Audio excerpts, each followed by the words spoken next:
Xbox has a leak, build is over, and 5G's getting added to HoloLens.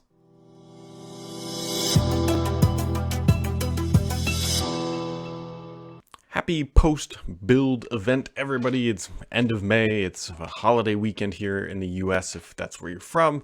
Nobody's working Monday, but everybody's working from home. So is it really a holiday? It's just sort of like the normal, with maybe a little bit less email. So this week, Microsoft had its Build Conference, which is their developer-focused event. And there was a lot of good stuff coming out there. And I'm sure most of you are probably familiar with a lot of it. But just a couple quick highlights is that Microsoft is finally building a package manager into Windows 10.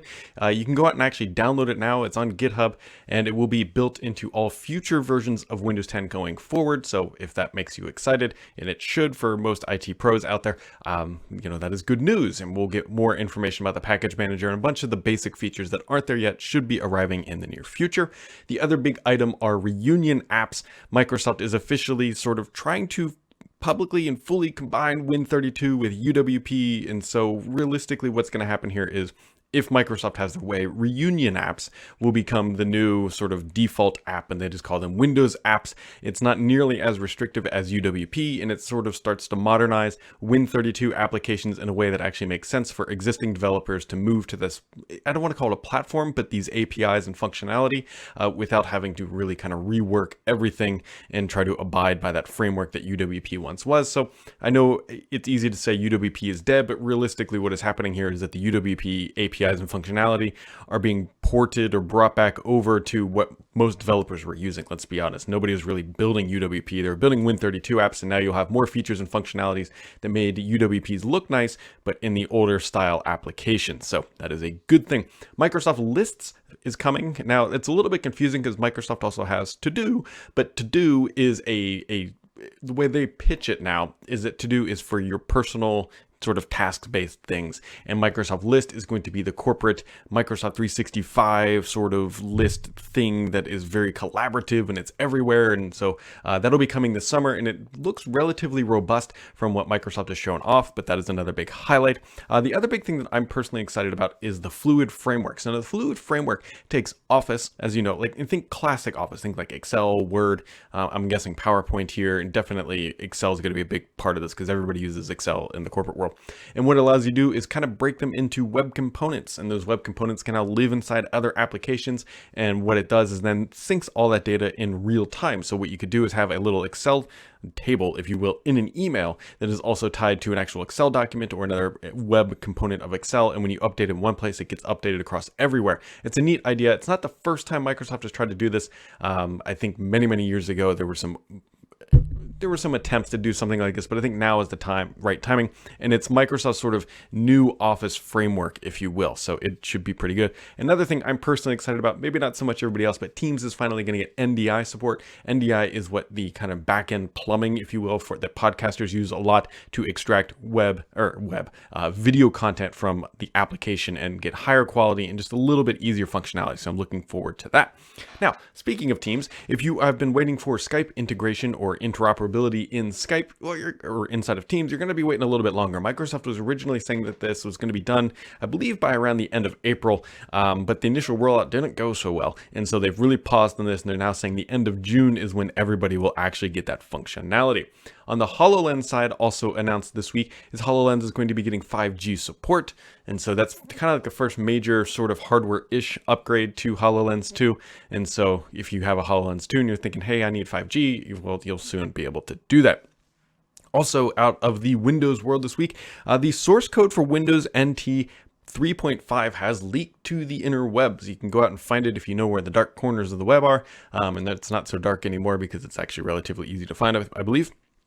One thing that comes up a lot with this is, this is really old code. And so I guess in theory, you could use it to maybe find some bugs in Windows today, but that's probably pretty unlikely. But the bigger question that always comes up is, why doesn't Microsoft just open source this stuff? Why don't they? Well, the biggest reason, honestly, is that there's I know for a fact that there's a lot of third-party code included in the Windows framework and everything else, and they don't have the license from those third parties to just say, hey, can we go dump this as open source? It's not exclusively Microsoft code in there. Remember, they have a lot of drivers and frameworks and everything else from third parties that have to integrate into Windows, and so Microsoft doesn't have the licensing to do that, and so they could potentially go down that rabbit hole. That's going to be a lot of work to get all that, sewed up to make it so that they can make it available. Anyways, on to the gaming news. Also leaked is actually the original Xbox source code, the OG Xbox, the big one, the one that looks like a giant VHS player, sort of. Actually, no, that was more the original Xbox One, I guess, looked more like a whatever, the original Xbox with the Duke controller.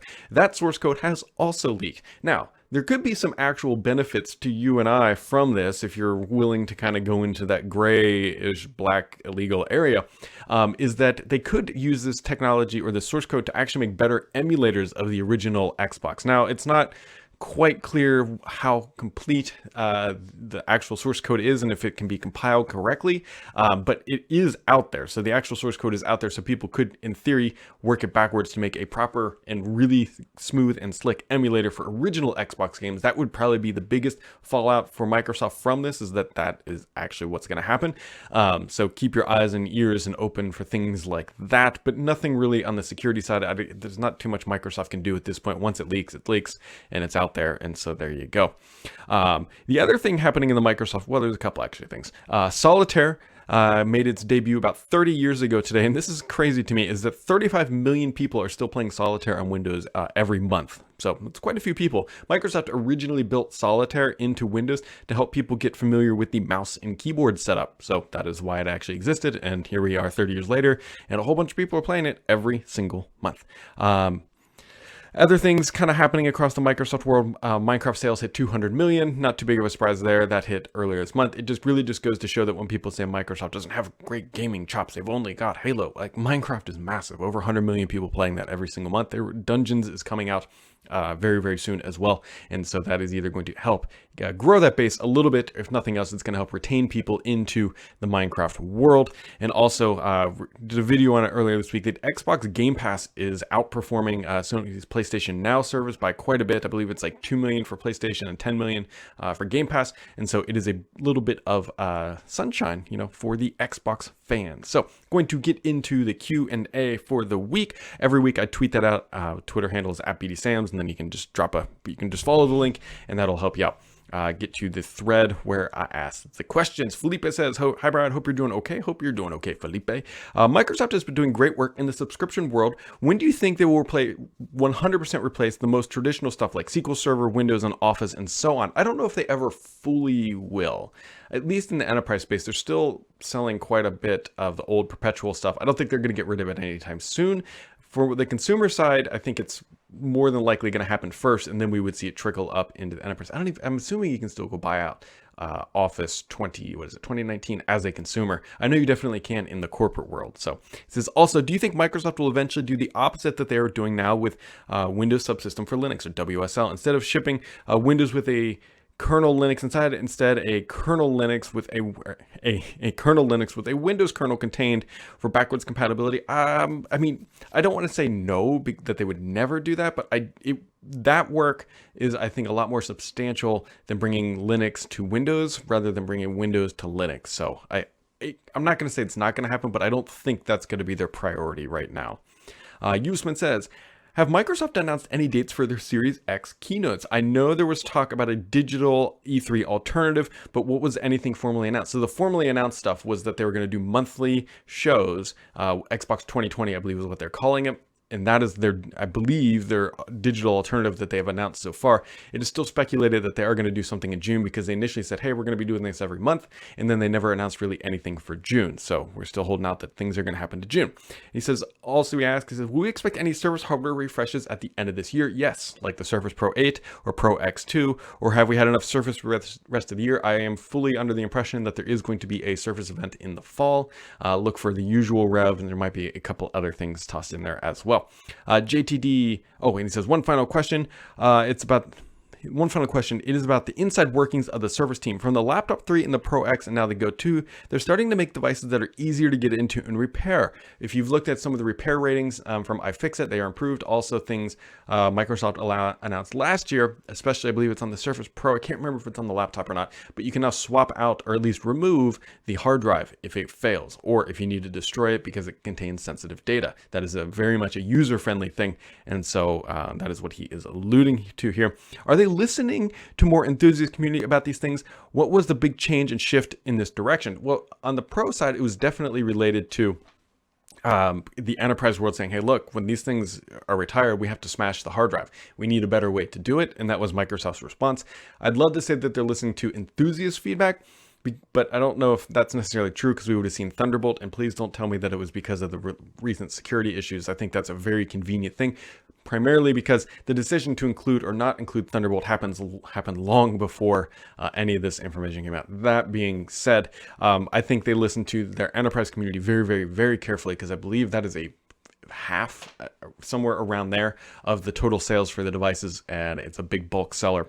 And so that is where a lot of the feedback comes from. I'm very much in favor of more usability, but I wouldn't expect anything crazy like being able to swap out the display easier or anything like that, because there's definitely a trade-off between serviceability and form and function. And so if you need any other evidence of that, just look at what the iPhones have done, and basically everybody have done, by gluing in batteries and no longer user replaceable.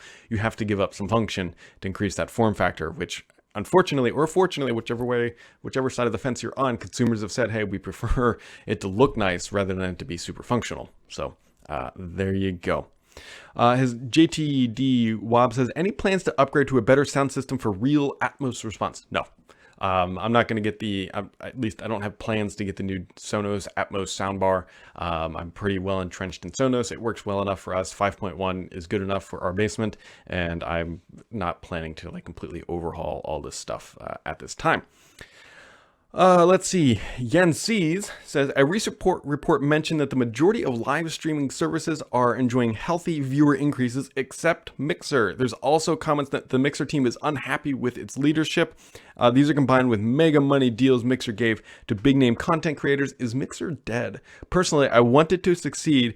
More competition is better for the consumer, but I still think of kid-like Mixer interface, the lack of features, and no marketing are really not helping it. Finally, shouldn't there be a link to Mixer on the Bing homepage? These are all good point and salient observations that Microsoft made a strategy change. Remember, it was about a year ago that they laid off or made a shift where they got rid of the original content programming, and they started effectively negotiating deals with Ninja and a couple other people to come and stream exclusively on their platform. And so far, the fruits of that effort have not really materialized in any meaningful way. Microsoft isn't really talking about Mixer too much these days, so it is interesting. Actually, I don't even think they streamed their build conference on Mixer, which was a little awkward. The thing too that kind of points out that maybe this strategy isn't working, that if signing Ninja and a couple of the other personalities really did work, I think we would see them snatching up a whole bunch more. They started with A-list, they would start going downstream and signing up a whole bunch more if it truly was working. But there's no real sign that Mixer is actually growing in any sort of meaningful way, and that people are just sort of locked into Twitch and potentially YouTube gaming and potentially Facebook gaming. Mixer has just been kind of sitting on the sidelines despite having a healthy budget behind it. I don't know what the future of it is, but this seemed to be a sort of they had to have spent some serious money to get these big streamers. And so if it's not working out, I'll be very curious to see how long Mixer sticks around, because I don't know what other strategy they could actually take at this time. Thrust Bucket says, have you heard anything about a Series X manufacturing, whether it's started and how yields are going? Are developers getting final dev kits yet? So I talked about this a while ago. Manufacturing absolutely has started. I do not know anything about the yields, but I know how manufacturing works for just whatever.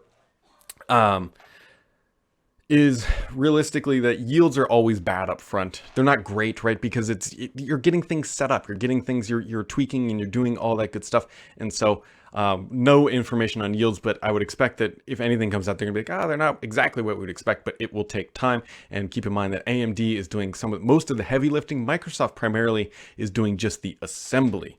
So there you go. Mad Thinus says, is Scarlet still a thing, or has that plan been scaled back? Well, Scarlet, I'm not sure what you mean by Scarlet, because Scarlet was the code name for Anaconda and Lockhart, and everything, by my understanding, is still going forward.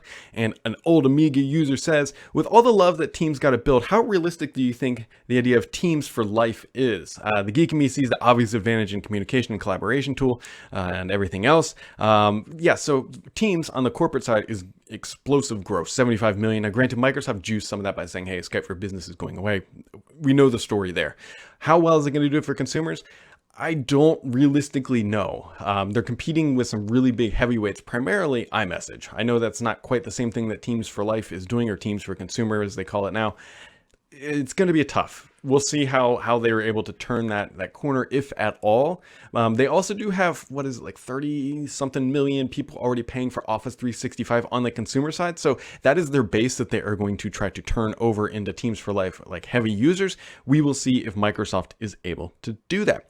Mr. PKI says, back from the dead for a question this week. With conferences going virtual, how will partners and ISVs in the ecosystem be able to connect to the community without expo halls and physical presence being available to meet? This is very, very key. What he's talking about here is Microsoft had their Build conference this week, and it went pretty well. Like, realistically, they did a good job streaming it, but one of the primary reasons you go to a conference is what he's talking about, the expo hall, where you can see third-party vendors. You can honestly just meet up with friends. A lot of business deals have a genesis in these things where they get started there. And so part of me thinks that virtual events are very much going to be a thing for a while, or at least a component of all conferences. But Microsoft and everybody else in the business knows that a lot of the value is actually going there in person.